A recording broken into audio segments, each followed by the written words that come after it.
Investujete svoju rezervu alebo peniaze, ktoré budete čoskoro potrebovať do akcií?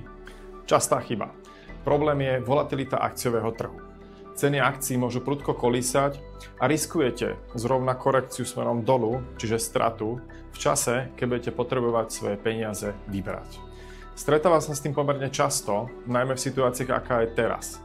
To znamená relatívne vysoká inflácia, nízke výnosy na sporiacich účtoch, fondoch peňažného trhu, tak klient loví výnos vo vodách akciových trhov.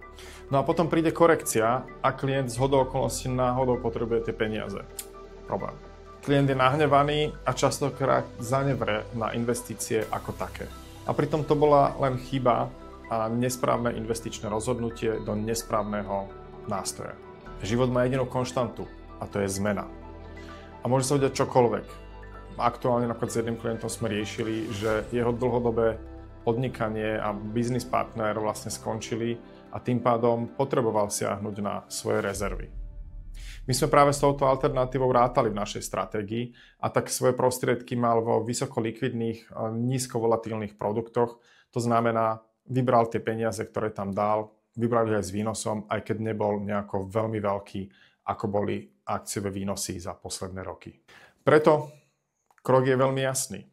Ak máte peniaze, ktoré slúžia ako finančná rezerva, prípadne sú plánované, že ich budete potrebovať použiť v časovom horizonte do 1, 2, potenciálne 3 rokov, nikdy ich neumiestňujte do volatilných aktív, ako sú napríklad akcie.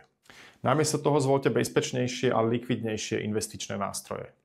Napríklad sporiace účty, fondy peňažného trhu, terminované vklady, prípadne vysokokvalitné dlhopisy. Ak chcete vedieť, ako správne štruktúrovať svoje portfólio a chrániť svoje krátkodobé rezervy, kontaktujte ma.